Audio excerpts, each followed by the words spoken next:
Hello दोस्तों, आज की इस वीडियो को देखने के बाद आपको अपनी ज़िंदगी का मकसद मिल जाएगा। तो बहुत समय पहले की बात है। एक बार एक लकड़हारा था जो हर रोज़ लकड़ियाँ काटता, उनको बाजार ले जाता, उनको बेचता और अपना घर का खर्च चलाता। लकड़हारे का सारा जीवन गरीबी में गुजर रहा था। वहीं पर जंगल में एक साधु रहता था जो पेड़ के नीचे बैठकर ध्यान लगाया करता था, और वो लकड़हारा हर रोज़ उसी के पास से गुजरता था। ना लकड़हारा उस साधु से कुछ बोलता, ना साधु उससे कुछ बोलता। ऐसे ही सब कुछ ठीक चल रहा था। एक दिन लकड़हारा जब उस साधु के पास से गुजर रहा था, तब वो साधु उस लकड़हारे से कहता है, तुम आगे क्यों नहीं जाते? आगे चंदन के पेड़ हैं, तुम्हें वहाँ पर बहुत सारी लकड़ियाँ मिल जाएंगी। वो लकड़हारा सोचता है, मैंने तो पूरा जंगल देख रखा है, मुझे तो आज तक नहीं मिली, और मुझसे ज़्यादा इस साधु को इस जंगल के बारे में कैसे पता? ये तो एक जगह बैठा रहता है और मैं तो पूरा जंगल घूमता हूँ। फिर लकड़हारा सोचता है, चलो एक बार आगे चलकर देख ही लेता हूँ, हो सकता है मिल जाए। वैसे भी शांत आदमी मालूम पड़ता है, वैसे भी मुझसे झूठ क्यों बोलेगा। वो लकड़हारा जंगल में आगे जाता है। वहाँ पर उसको चंदन की बहुत सारी लकड़ियाँ मिल जाती हैं। अब वो लकड़हारा हर रोज़ चंदन की लकड़ियाँ काट कर लाता और बाज़ार में बेचता। अब उस लकड़हारे की ज़िंदगी सुधरने लगी। अब वो 2-3 दिन में एक बार आता, लकड़ियाँ काटता और बेच देता था। ऐसे ही सब कुछ ठीक चल रहा था। एक दिन और दूसरे दिन वो लकड़हारा उस साधु के पास से गुजर रहा था। वो साधु उससे बोलता है, तुम आगे नहीं गए? तुम्हारे दिमाग में और सवाल नहीं आया कि तुम्हें आगे चलकर और देखना चाहिए? तो वह लकड़हारा कहता है, नहीं, आगे जंगल में क्या ही होगा।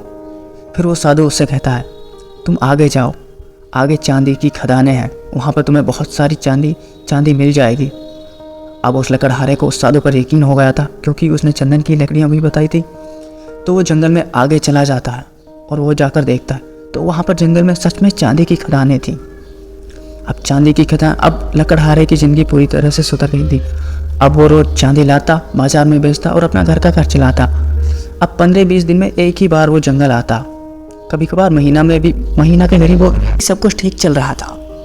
एक दिन जब वो उस साधु के पास से गुजर रहा था, तब साधु उससे फिर बोलता है, तुम कितने मूर्ख हो, तुमने फिर से आगे जाकर नहीं देखा? क्या तुम्हारे दिमाग में कभी ख्याल नहीं आया तुम्हें आगे जाकर देखना चाहिए? तो फिर वो लकड़हारा कहता है, अब चांदी से आगे जंगल में क्या ही होगा? तो वो साधु उस लकड़हारे से कहता है, आगे जाकर देखो, तुम्हें इस जंगल में सोने की खदानें मिलेंगी, वहाँ से तुम जितना चाहो सोना ला सकते हो। अब उस लकड़हारे को उस पर पूरी तरह भरोसा हो गया था, तो वो आगे जाकर देखता है और वो जंगल में आगे चला जाता है और वहाँ पर देखता है, वहाँ पर सच में सोने की खदानें थी। वहाँ से वो सोना लाता है, बाज़ार में बेचता है और घर आ जाता है। ऐसे ही अब सब कुछ ठीक चल रहा था। अब वो 6-7 महीना में एक ही बार जंगल आता, सोना ले जाता, फिर चला जाता। ऐसे ही सब कुछ ठीक चल रहा था। साधु वहीं पेड़ के नीचे बैठकर ध्यान लगाया करता था। वो 6-7 महीने में एक बार सोना ले जाता था। और फिर एक दिन जब वो लकड़हारा उस साधु के पास से गुजर रहा था, फिर साधु उससे फिर बोलता है, तुम यहीं रुक गए, फिर आगे नहीं गए? फिर उसको यकीन नहीं होता। वो लकड़हारा कहता है, अब इससे आगे बढ़कर जंगल में क्या ही हो सकता है? अब आप मेरा वक्त जाया ना करें, आप अपना काम करें और मुझे अपना काम करने दें। तो उस साधु कहता है, मूर्ख, आगे जाकर देखो, आगे हीरे की खदानें हैं, वहाँ पर तुम्हें बहुत सारे हीरे मिल जाएंगे। वो लकड़हारा कहता है, मेरे दिमाग में ये तो ख्याल ही नहीं आया कि इससे आगे भी बढ़कर कुछ हो सकता है। तो वो लकड़हारा आगे जाता है और वहाँ पर उसे हीरे की खदान मिल जाती हैं।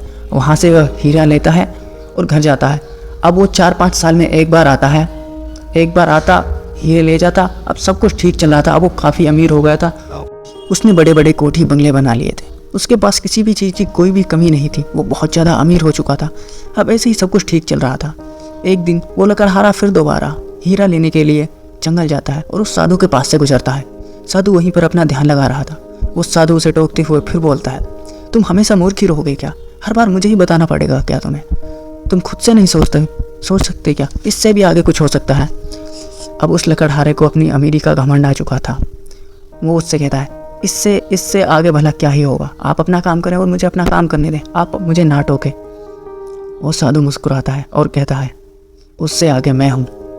क्या तुम्हें कभी ये ख्याल नहीं आया, जिस आदमी को हीरो की खदान के बारे में पता है, वो हीरे नहीं भर रहा और यहाँ पर वो पेड़ के नीचे बैठकर ध्यान लगा रहा है, उसे ऐसा क्या मिल गया है जो तुम्हें नहीं मिला?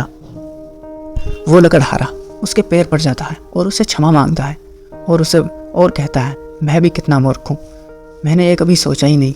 जिस आदमी को हीरे की खदानों के बारे में पता है और वो हीरे नहीं भर रहा, वो यहीं पर बैठा है, उसे आखिर ऐसा क्या मिल गया है जो मुझे नहीं मिला। वो साधु मुस्कुराता है, फिर बोलता है ध्यान।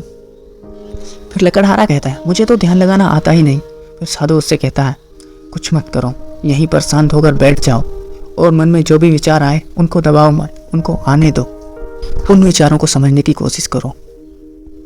हो सकता है तुम्हें परमात्मा मिल जाए और तुम जब तक सवाल पूछते रहो जब तक तुम्हारे हर सवाल का जवाब ना मिल जाए। और ऐसे ही अपनी रियल ज़िंदगी में हमें जब तक हमारे डाउट क्लियर ना हो जाए तब तक हमें सवाल पूछते रहना चाहिए और हमेशा आगे की सोच रखनी चाहिए, क्योंकि अगर आपकी सोच सुकड़ गई तो वैसे आप कुछ भी बड़ा नहीं कर पाओगे।